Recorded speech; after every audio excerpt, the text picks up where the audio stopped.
conservative continuum. I'm Mick Meow. Follow me on patreon.com/Mick Meow.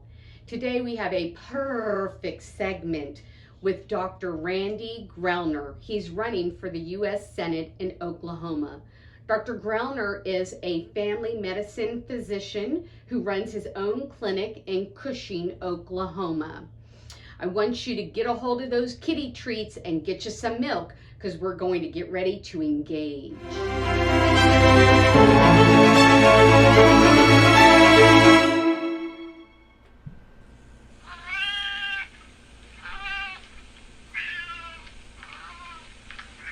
Well, it's time for the caterwaul. Okay. Our state and our country are being rocked with health crises. COVID and the subsequent adverse vaccine events that are being reported. Mental health issues with mass increases in substance abuse, overdoses, depression, anxiety, and suicides. Homelessness, where people are exposed to the elements outside. There's a lack of basic self-care and lack of bathroom facilities.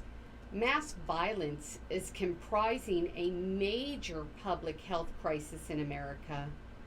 One American Insurance has reported that there was a 40% increase in unclassified deaths in the third quarter of 2021, and the CDC death database was also showing an alarming increase in mysterious deaths. There's a shortage of healthcare workers, with some reports that are ranging anywhere from 50,000 to 140,000 labor shortages by 2023. And the WHO, which is the World Health Organization, is now stating that climate change is a healthcare crisis. Wow. All human life is precious. Regardless of your race, your creed, whether you're a male or a female, you are a living soul. You are in need of love, support, and deserving of protection. Those in the health and medical field, particularly nurses and physicians, focus daily on the holism of the person, the spirit, the mind, the body, and the community as a whole. They are trained to assess symptoms, diagnose problems, analyze risks and benefits, and determine the best course of action. It's only logical to seek someone with such a specific skill set to serve as our next U.S. Senator. Today, I am grateful to have such a candidate. Dr. Randy Grellner is running for the U.S. Senate. Dr. Grellner has a family practice specialty in Cushing, Oklahoma.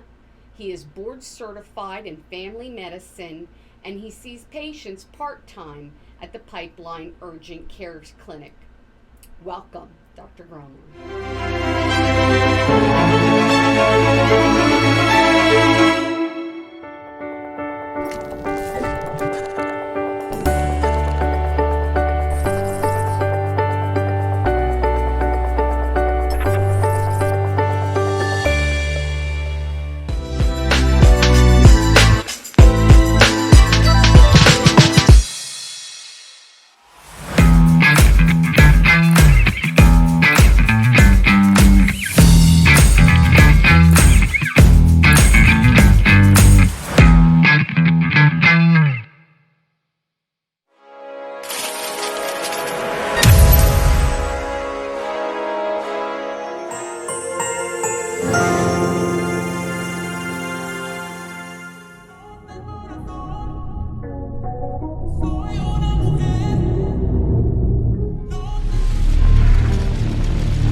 welcome to the Conservative Continuum. I'm Mick Meow.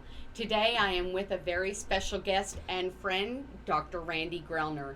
He is running for the U.S. Senate here in Oklahoma. Thank you so much for being with me today. It is so great to see you. It's a pleasure to come down today. It's a little hot out there. Right, just a hair. Just a hair, yes, it is. Summer, a lady told me in the office yesterday, she goes, it's June, it's supposed to be hot. And I thought, you're probably right. She's about 85, you know. She's just a tough old farm lady. I was like, I'll quit whining. I know, as I'm over here thinking, how am I going to fan myself with that? Exactly, yeah. If I start dripping sweat. Well, I'm so glad that you're here with us today, and I would love for you to tell us a little bit about yourself and why you are running for the U.S. Senate. You are running for the seat that James Inhofe is vacating. Correct. Yes, and I think several years ago, 2014, I was kind of disgusted with where the country was going, and Mr. Inhofe signed up for re-election after 30 years or so, 32 I think at the time, and I was frustrated with just, here we go, career politicians just hanging in there. And I'm not saying he didn't do good here in Oklahoma, but after a while we need new ideas, turnover, and just this country's getting in a rut that's quite bad. So I called Coburn's office, and my brother and I have a brother. We flew up to Coburn's office and met with his chief of staff, and Dr. Coburn couldn't make it back to the office, but I was thinking about running at 14, very hard, and I talked to Dr. Coburn a couple of days later. He called. I was back in Oklahoma, and he said, and we talked for 45 minutes to an hour, and he was very complimentary and would help, but he brought up the biggest thing in the world, which is your kid's an 8th grader. Mm-hmm. And he said, I remember he said, don't make the mistake I made. Mm-hmm. And missing football games or whatever they're in high school. And so I just put it on the back burner. And then this pandemic, this country continues to decelerate, and things are just not looking very good as far as where we're going to end up. And so my heart's been torn over the last several years about where do you make a difference. And I felt like I was making a difference during the pandemic in my office, because we were treating a lot of people there for COVID, but that played out, and it's kind of a God thing. Then end of February, you heard crickets about COVID anymore, really, in our office compared to where we were. And then this thing comes up, and so prayer and looking at the polls, and is there a chance, because you're going to spend a lot of money to do this. And so we launched the campaign on April 15th. So yeah, it's exciting. Wow, that is wonderful. I actually saw one of your commercials where you were talking about, people being afraid because of COVID, and you were reassuring them that the office was clean and you all were taking care of things. And I admired that, because I was like, what? There was a lot of and there still is fear and anxiety out there, even my mother, is still, talks fearfully about, COVID. So I just wanted you to know that was very reassuring to hear that. Well, you just, it's, I'm not in charge. I had a guy ask me one day, I went to a funeral, and this guy was elderly, and he said, I don't know how you do it. Mm-hmm. And I said, well, if I thought it was me that made the decision whether they lived or died, then I couldn't take it. My job is to block and tackle, or to do what I'm supposed to do. And then God handles the rest. And it doesn't mean it doesn't break your heart, because it does. You'll sit there in those, funerals. I've been going to funerals for 20 years of patients. And whatever the circumstance breaks your heart. But we have hope outside of this world. This world is not the end. So, amen. And it just kind of came to me when he asked me. He said, how do you do it? It's not by me that it happens. So that's right. Absolutely. Well, tell us a little bit about your platform. What sets Sure. you apart from the other Right. candidates? Well, that's a great question, and I think there's some good guys in this field. Oh. First, let's just say there's some talent. There's people that know the business, and a lot of them are doing done some good things. I think the biggest thing is that this country has fallen into a rut of just people living off the system. I don't think our forefathers ever wanted us to go up there and be a 30-year senator.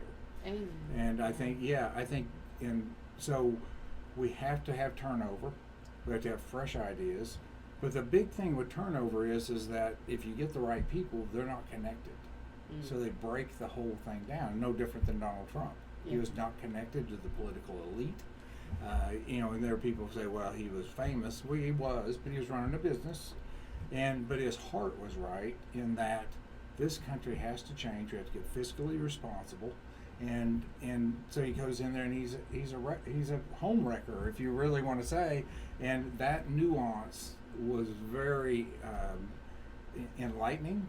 And it was freeing, I think, for a lot of us. Amen. Yeah, and it was very magnetizing. It drew you in because you were like, wow, okay, it is. It's someone who's from the outside drawing in ideas and going, okay, we don't need to always rely on government. We can rely on all these other sources and spitball ideas, and wasn't afraid to spitball those ideas. You know. And it's just a wrecking ball in the system that's out there, which is corrupt, which is based off taking care of your friends, my friends, with our money.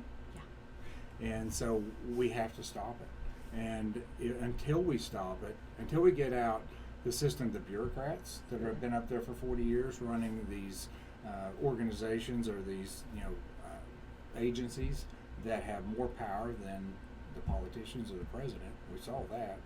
Until we fix that, this country will never be sound. So it's corruption is the biggest thing we have to get rid of. So that's the biggest difference maker. My political career is 6 years, 7 years on a school board, and I never ran for office. I was blessed, and then I got appointed, and then nobody ran against me the second time. I think that's the big thing. I think the other thing is that we need people up there that are real world, that have had businesses, that have made taken care of, have grown the business, have taken care of debt, have written checks to people for their paycheck, because there's a big responsibility. Just to hire 500 people is an expense. And it's like we do things around this country with no thought of the consequences long term and the strangling debt we're going to have from it. So we need to be more efficient in government. We all know that, and so those are the big things. I'm also from Western Oklahoma, and I understand the oil and gas business probably as well as anybody. So I think that will help us too. So. Gotcha. Well, the kitty is telling us that we need to take a break. Gotcha. So we're going to take a quick break. Get your kitty treats, get your milk. We'll be back in just a bit.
Welcome back to the Conservative Continuum. I'm Mick Meow, and I'm here with Dr. Randy Grellner, running for U.S. Senate in Oklahoma. We were talking about what separates you from the rest of the people who are running, but one of the people who are running is Jackson Lawmeyer in the U.S. Senate race against the incumbent James Langford. Go Jackson. Right. So, he makes a statement that the day one sets the tone, and I love that because I really truly believe that as well. Can you tell us what is your priority? What are your goals for day one when you get into Washington? Right. Well, there's a couple, but number one is it's going to be World Health Organization, how we deal with them. And I'm going to be the loudest banging gong up there because we have to stop that relationship, and we have to stop giving them the potential power that they want over this nation. Yes. We are a sovereign nation. We're a nation that's full of good people. But to even think about what President Biden did in January, writing the amendments to the treaty, and then in April they're published. Nobody knows about them. And if it wasn't for the grace of God and people and being in this race, people sent me a deal where Michelle Bachmann a couple hours earlier was talking about this. Yes. I would have never known about it because the media will not tell us any of this. No, and I want to tell you all just a little bit about that in case you all are unaware of what's going on.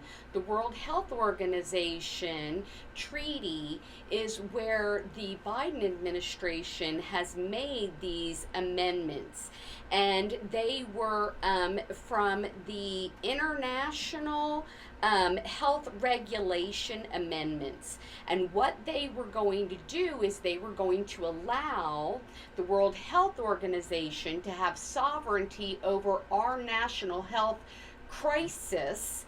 Whatever it was that they are has not been defined. And what was put in there was that the World Health Organization would then say, okay, America, you are going to have lockdowns. There were lockdowns in there. There were surveillance in there. There was border blockings in there where you couldn't cross across borders.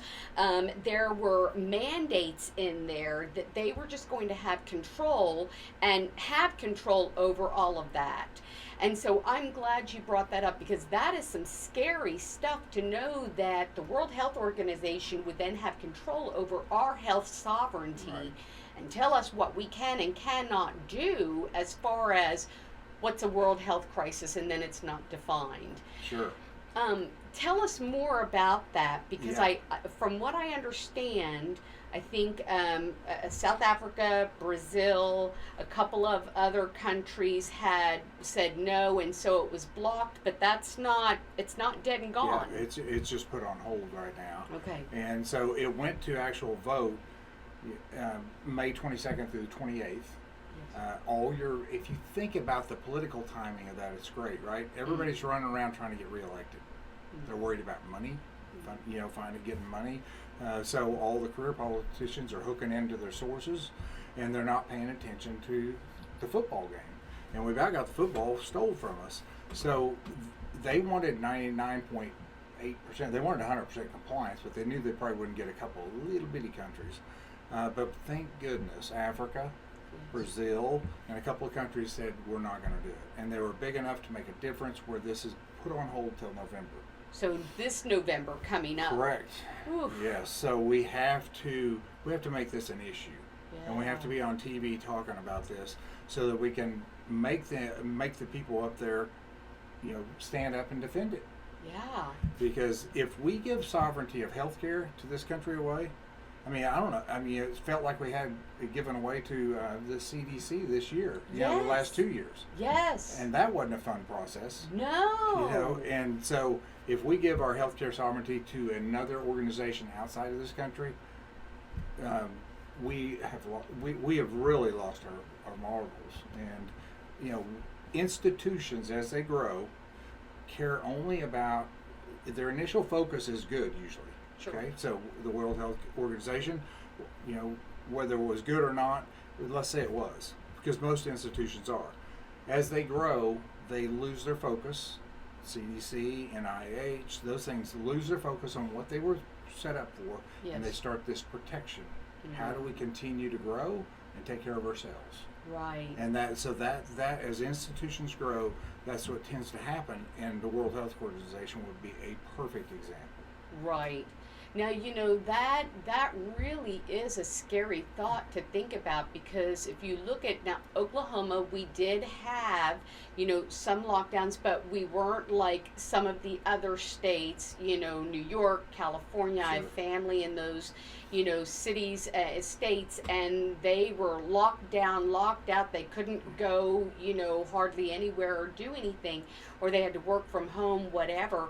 And so that is really a scary thought that the health organization, the World Health, not to get all into everything, but there's still some questions, aren't there, about the origins of COVID Sure. and Sure. their CDC came after interaction.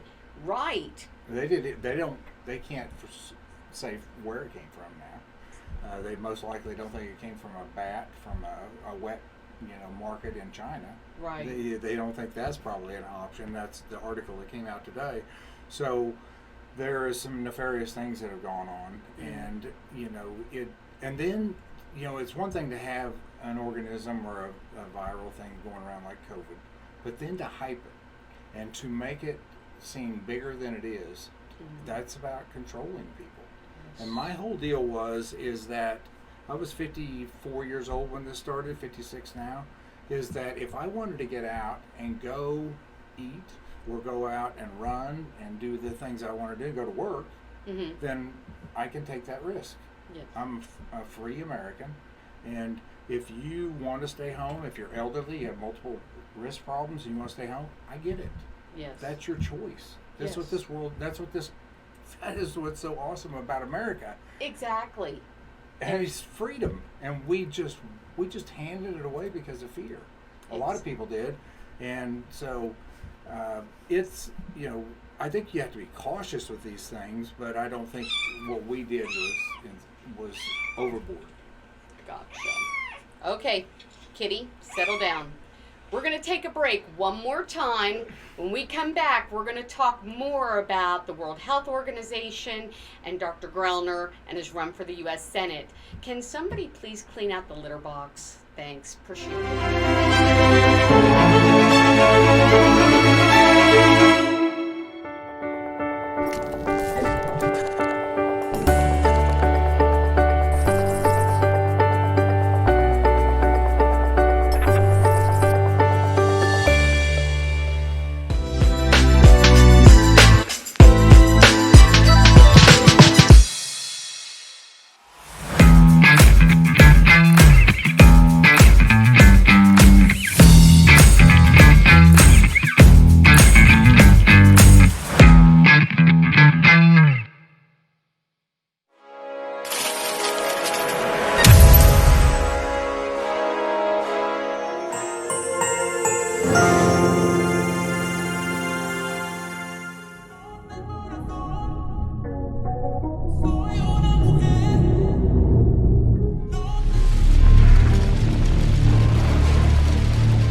Welcome back to the Conservative Continuum. I'm Mick Meow. We're here with Dr. Randy Grellner, and he is running for the U.S. Senate in Oklahoma.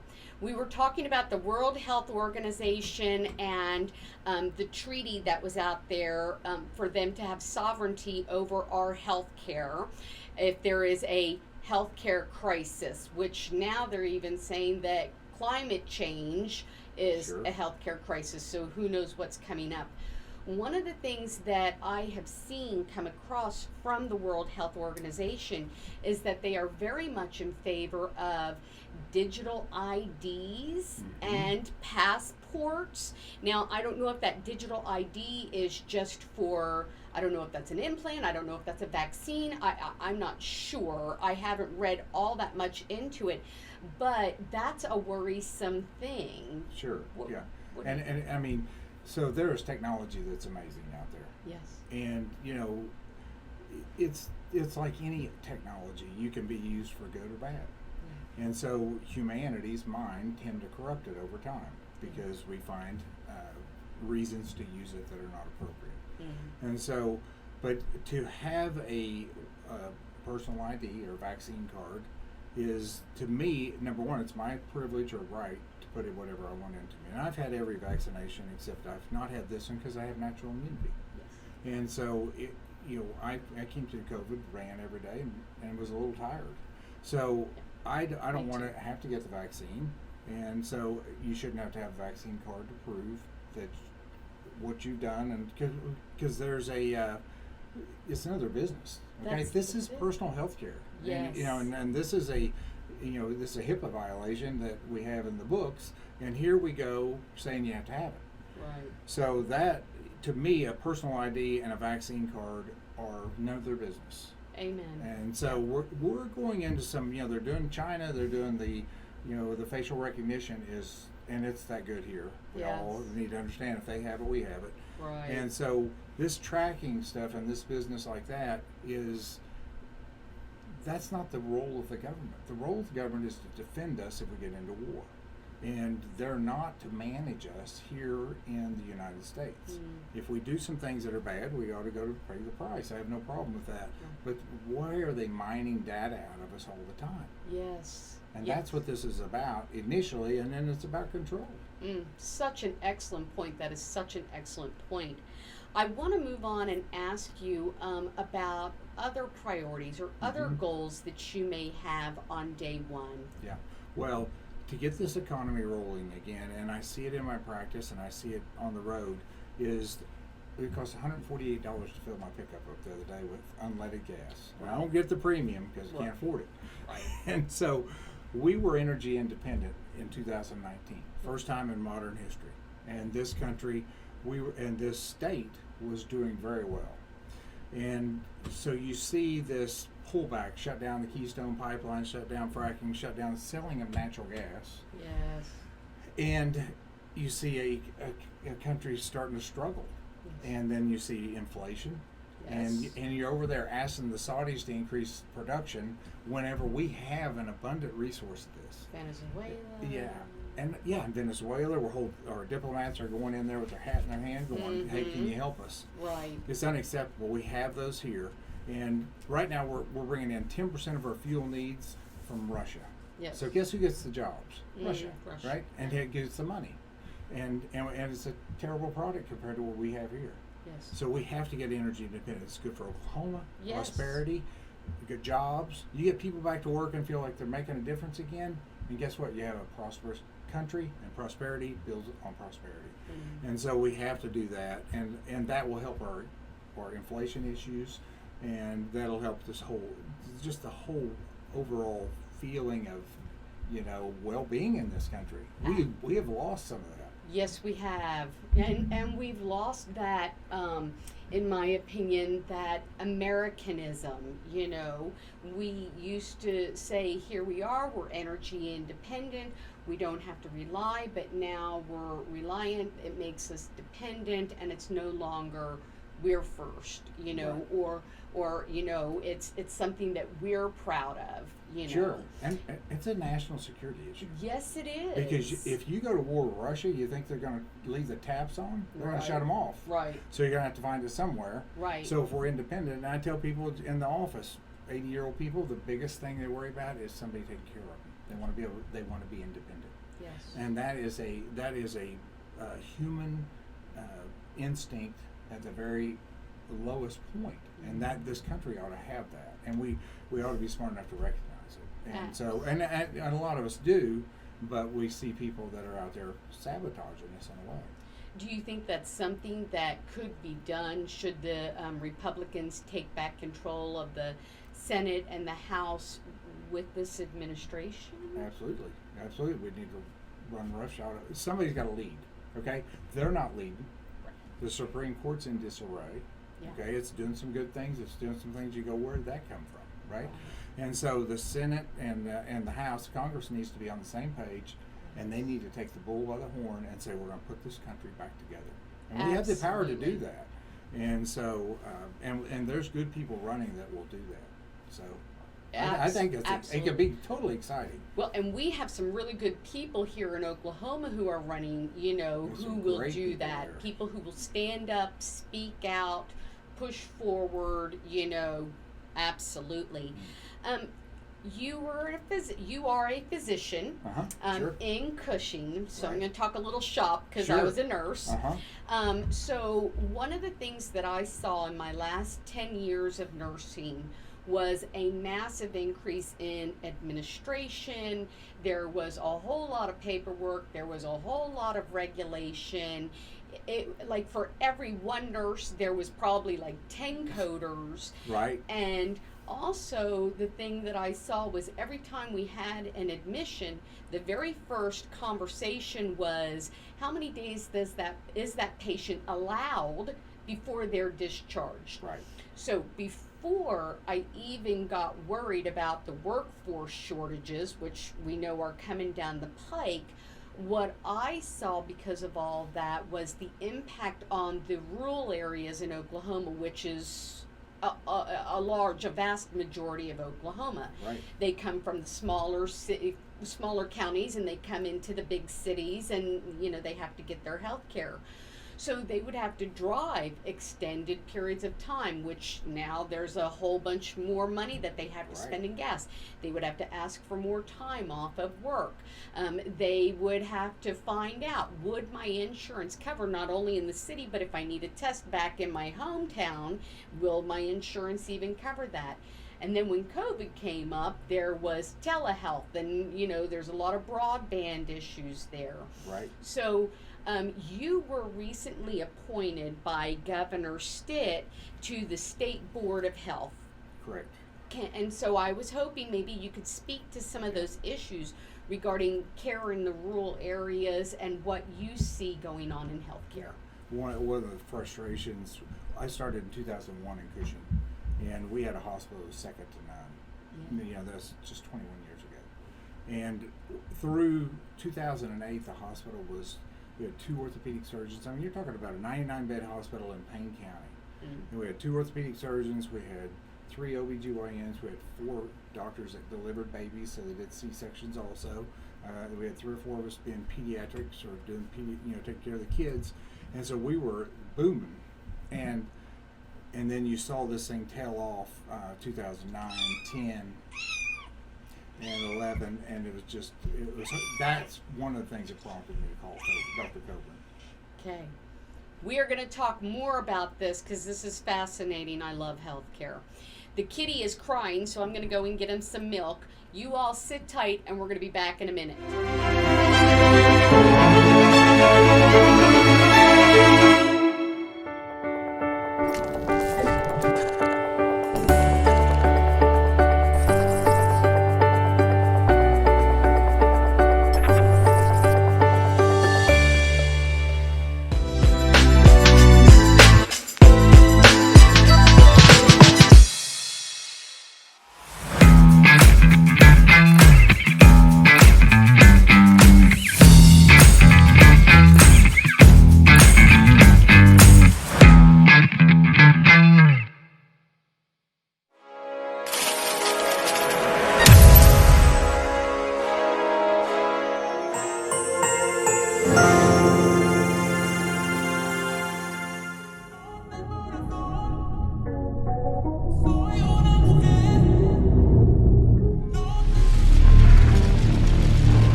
Welcome back to the Conservative Continuum. I'm Mick Meow.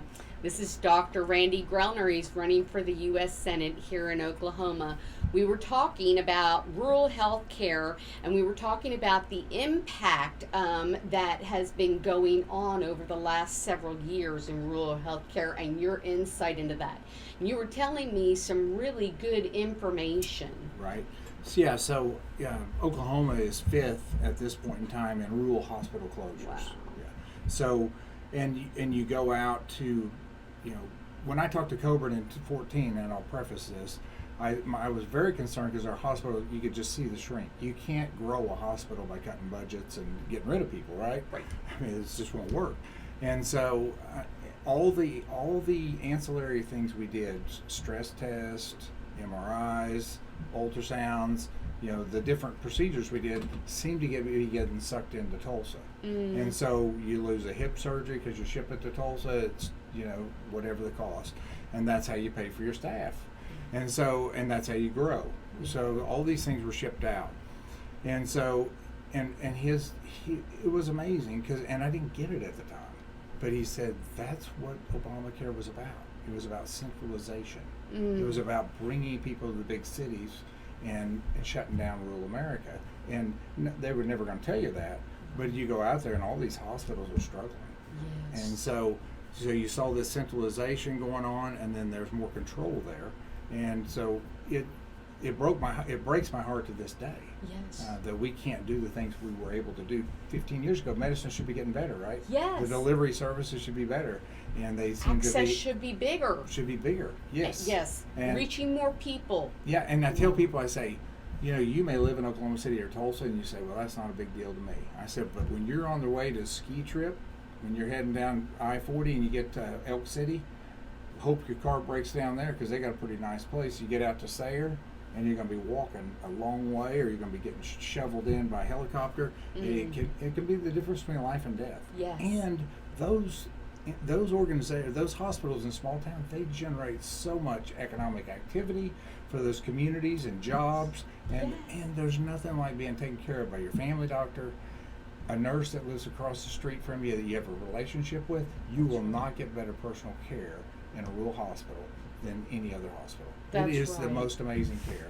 That's what gets me, is that we're going backwards. I remember when I first got into nursing, and I was in Alaska, and we went out into the interior and took care of people. That's one of the things I did was for my public health nursing, and that was a big push back then. Get out into the rural areas, Right. And I was like, woo, I'm in Oklahoma, because I knew that there was a lot of people who were out, in Atoka, or they were out in Sayre, or they were out, in Goaty Bow, and then all of a sudden it just, less and less and less and less, and everything got pulled more in, and we seem to have lost that focus on patient care.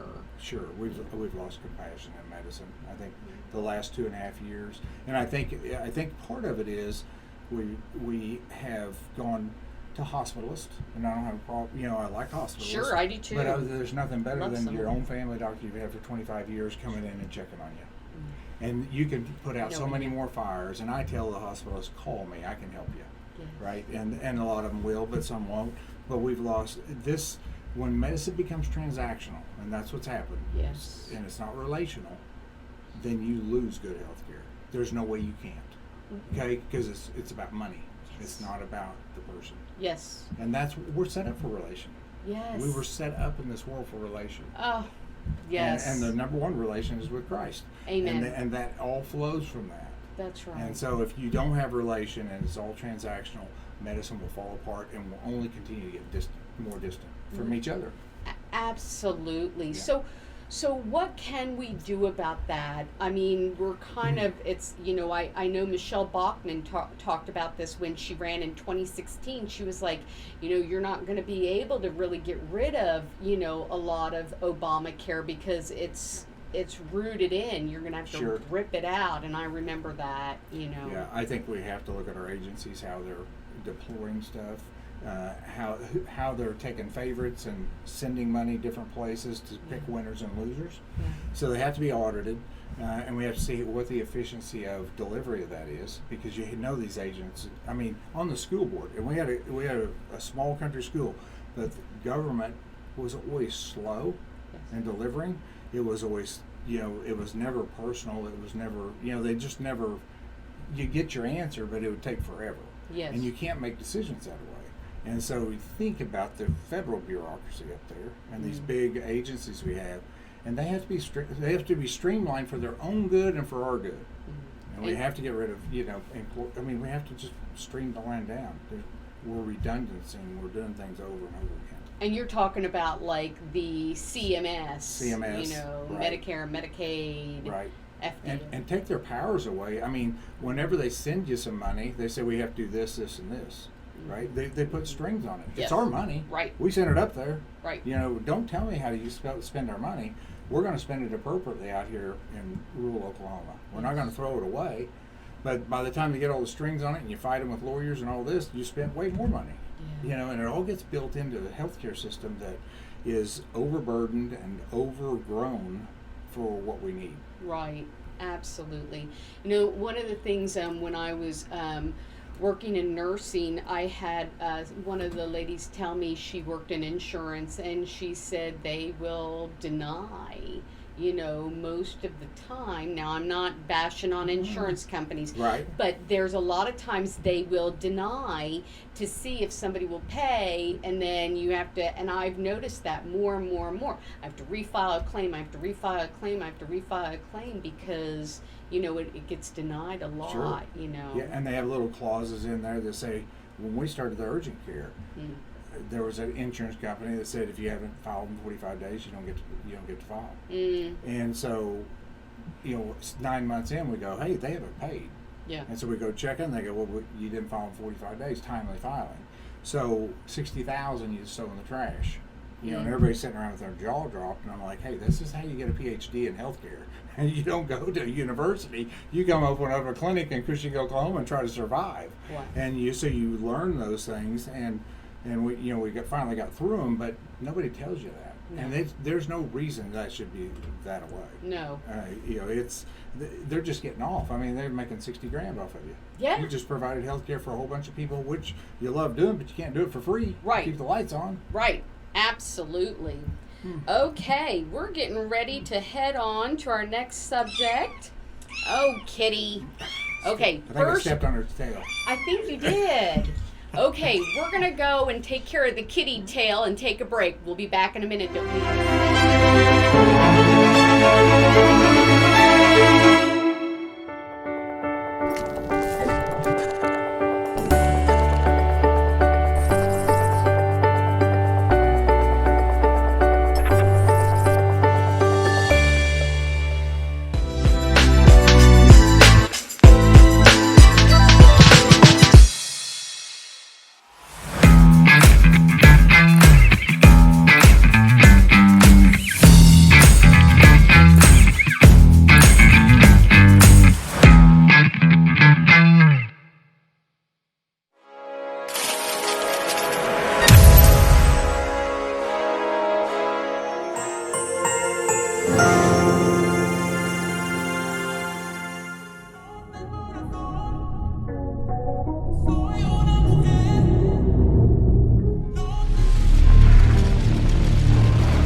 Welcome back to the Conservative Continuum. I'm Mick Meow, and thank goodness the kitty's okay.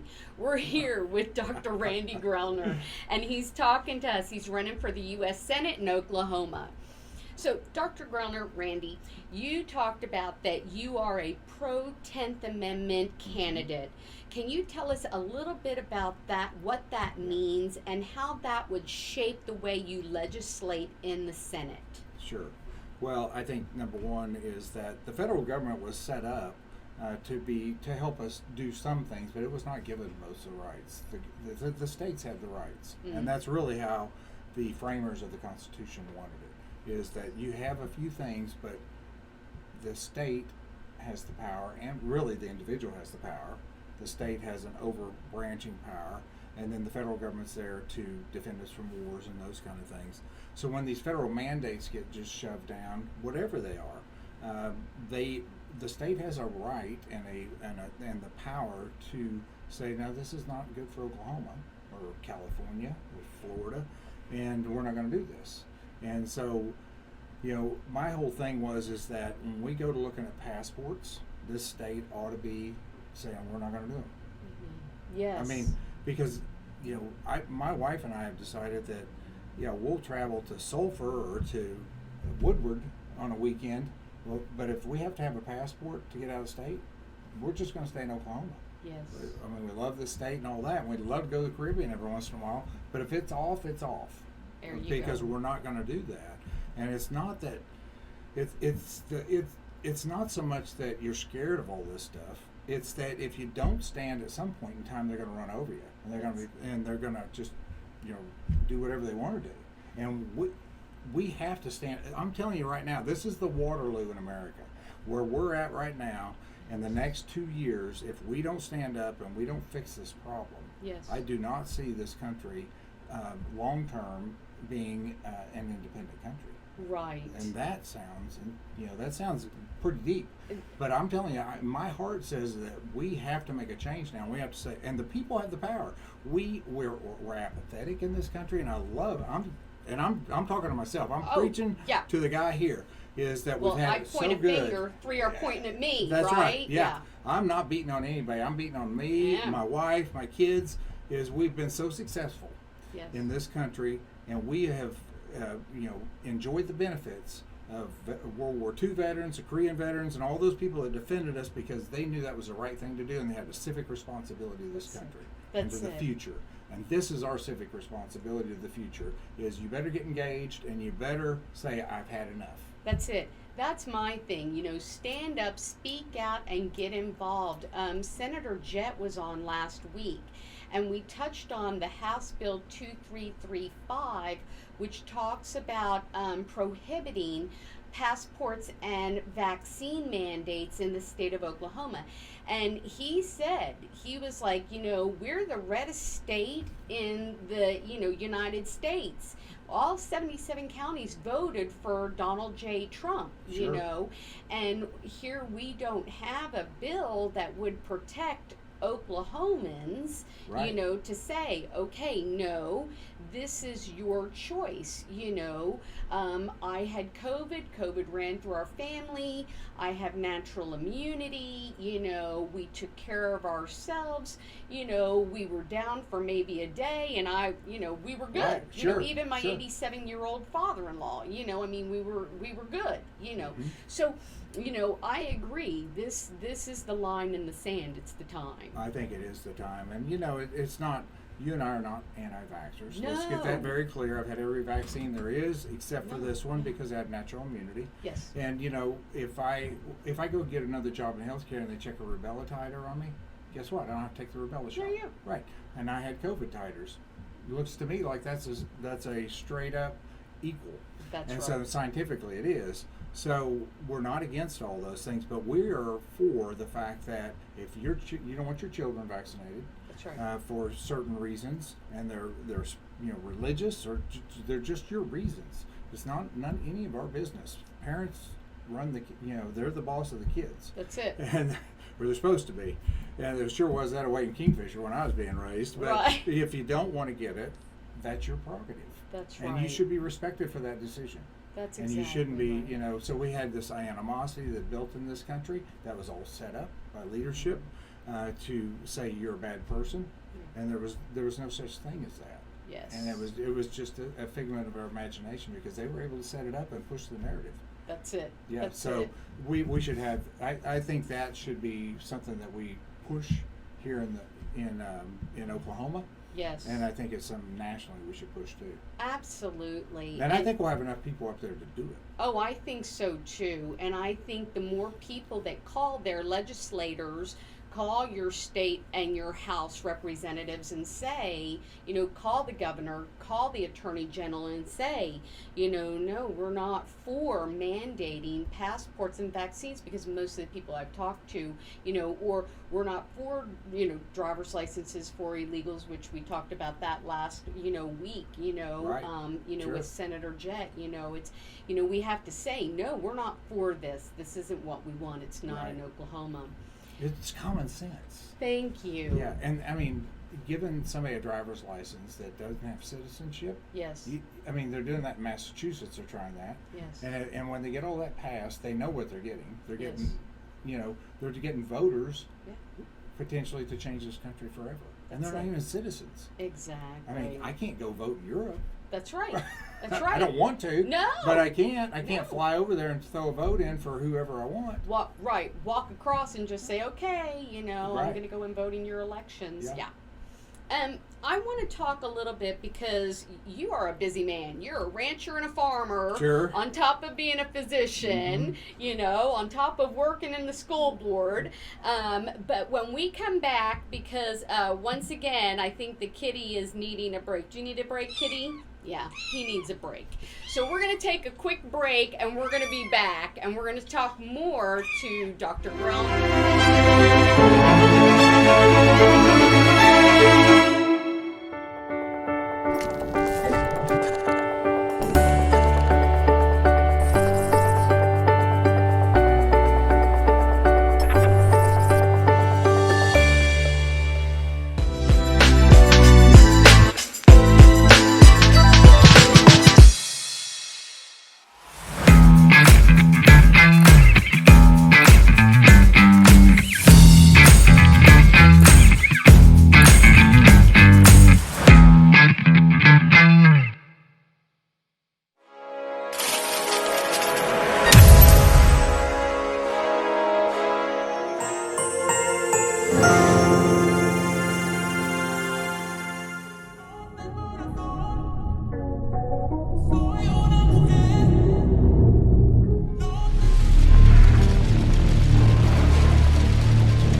Hi, welcome back to the Conservative Continuum. I'm Mick Meow. We're speaking with Dr. Grellner, Dr. Randy Grellner, running for U.S. Senate.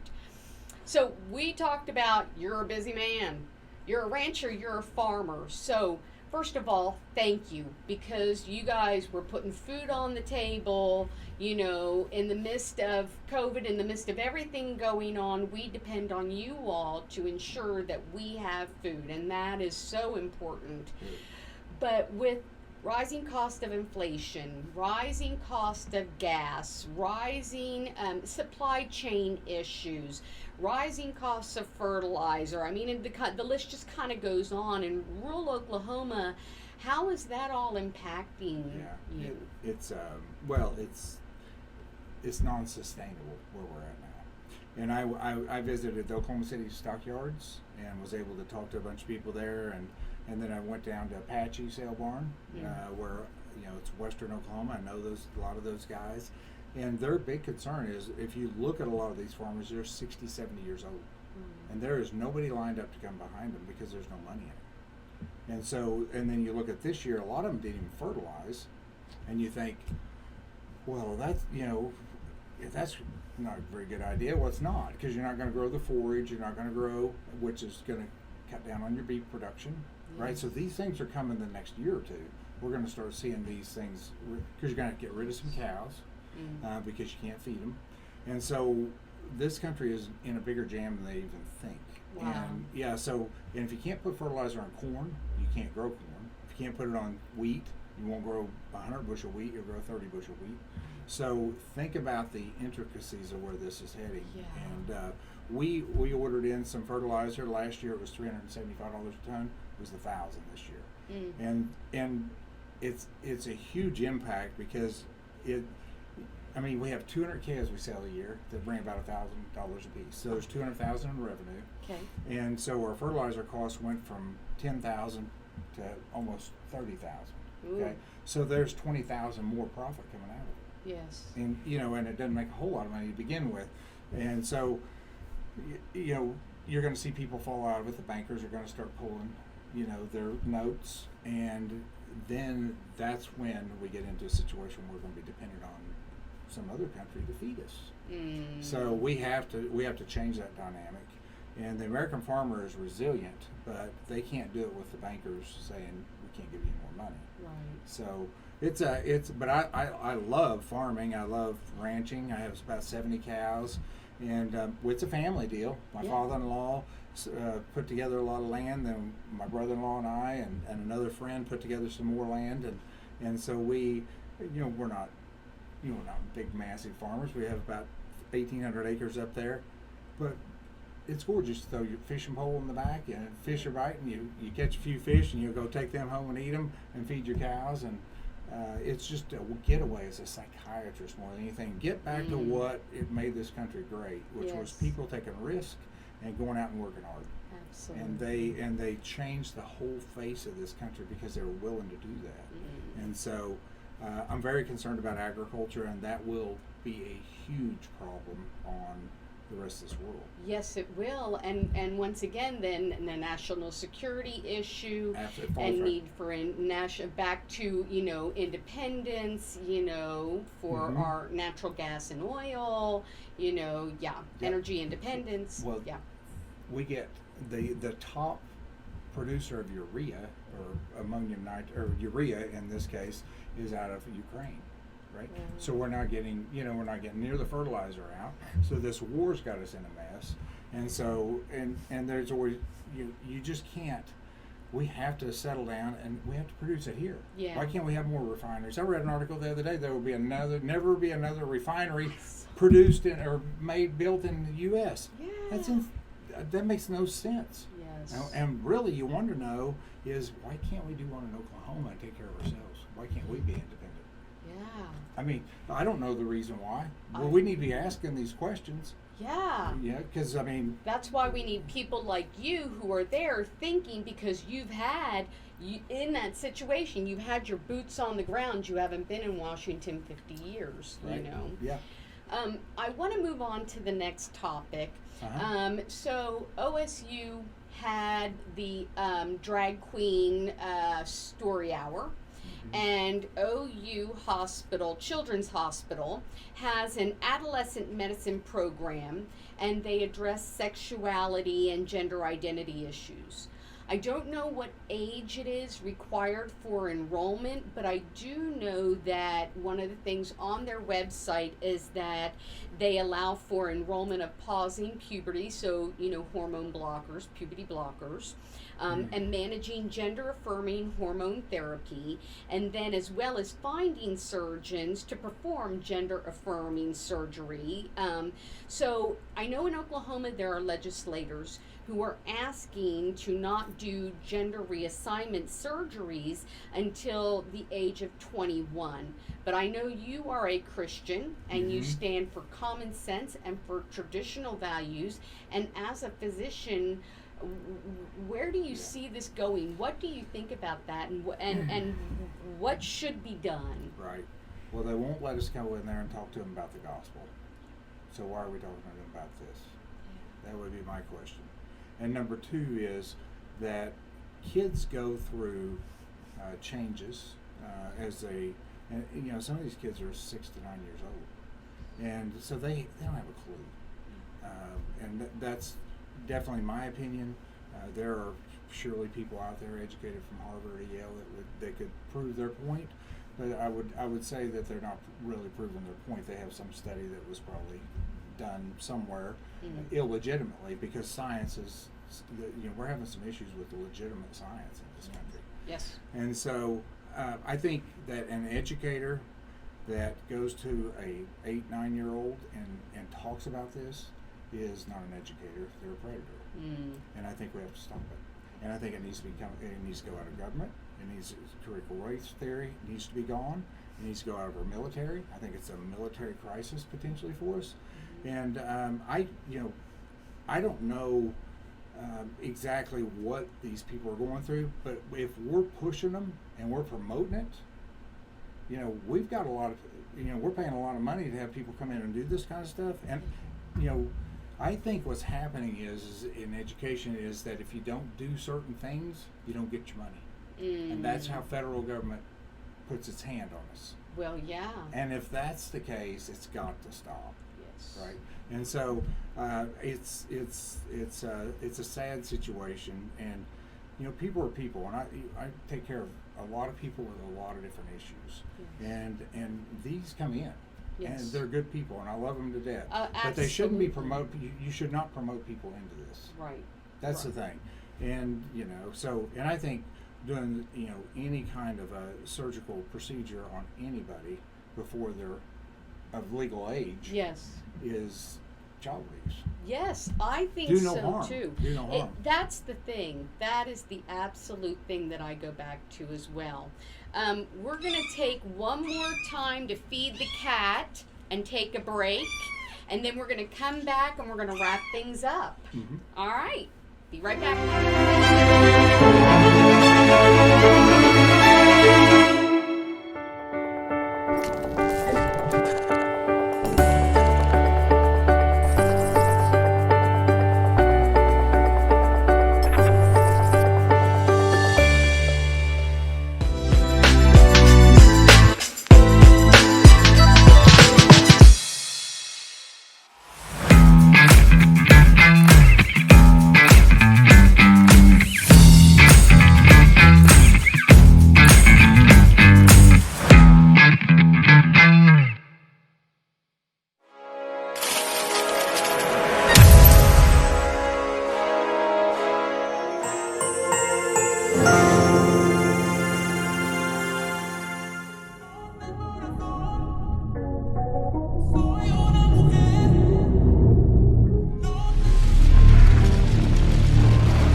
Welcome back to the Conservative Continuum. I'm Mick Meow, and this is Dr. Randy Grellner, and we are here talking about his run for the U.S. Senate in Oklahoma.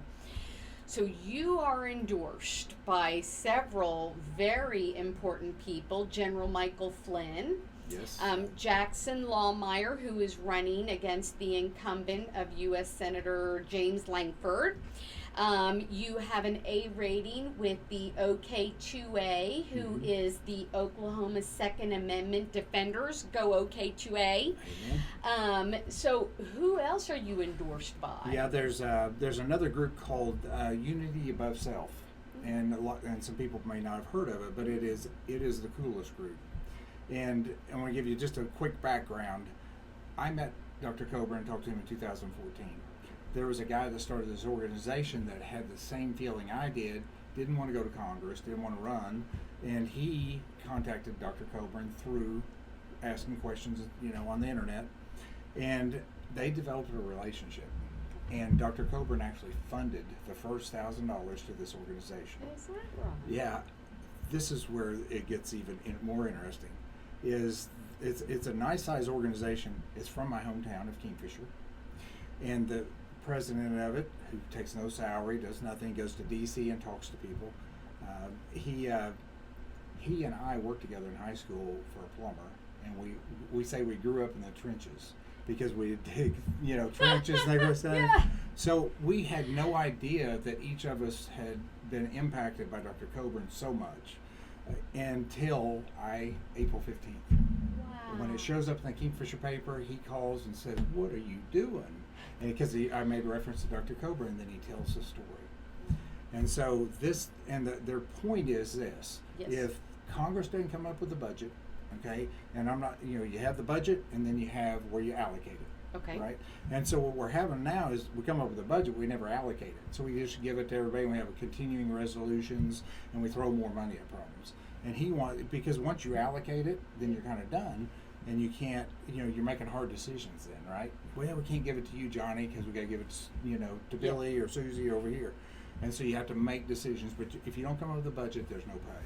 The congressmen do not get paid. Senators, congressmen, none of us get paid.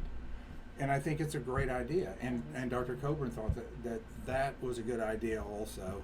And so he funded it, and but it's just amazing. We're sitting there, and it has been such a cool ride going back. And you know, I always, when I go to town, if I ran into him, we'd sit around and talk a little bit. But now we're driving around in the car talking about life, talking about, you know, why do you do the things you do? What drives you?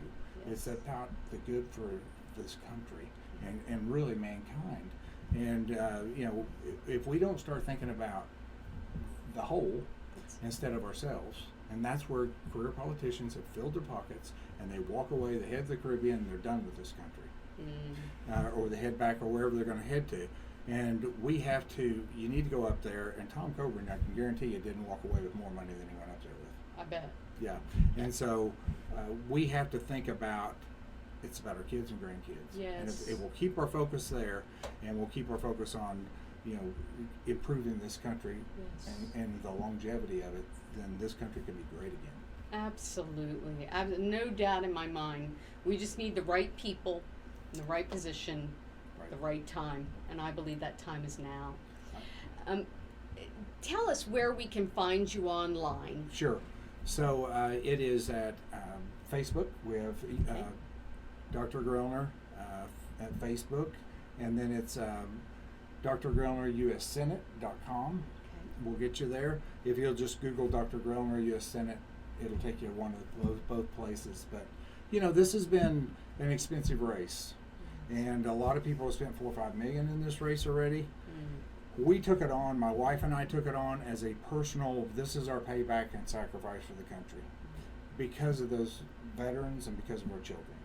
And so we put together, and I'm not a rich guy, but we put together $1 million, and we knew we had to get that so people would take us seriously, and we put that in there, and we've raised about $250,000, and it's just really cool.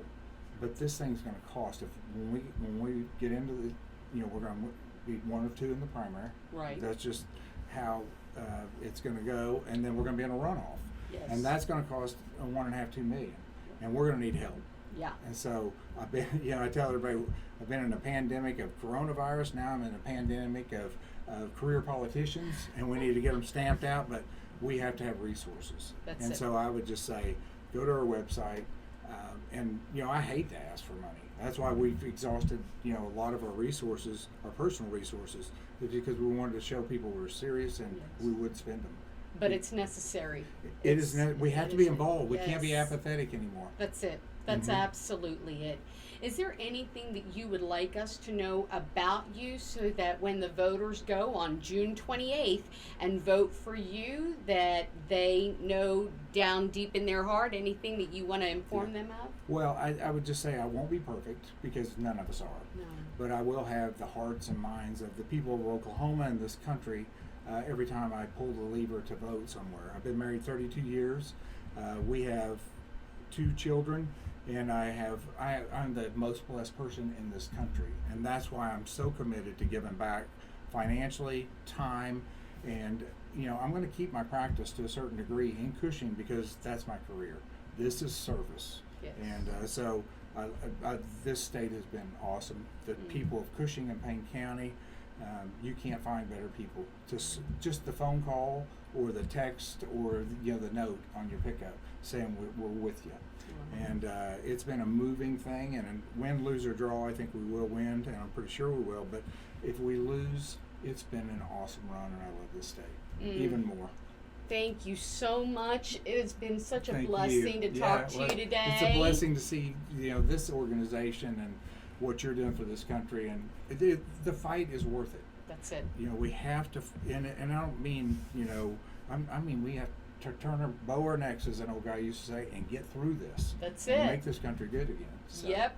I agree. I couldn't agree with you more. That's why I always say, stand up, speak out, and get involved.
for curling up with us today. I am so glad to have had Dr. Randy Grellner on, who's running for the U.S. Senate. I want you all to follow me on patreon.com/McMeow. Also, I'm on Truth Social, Gab, and Getter. Join us next week, and don't forget, you got to stand up, you got to speak out, and you got to get involved.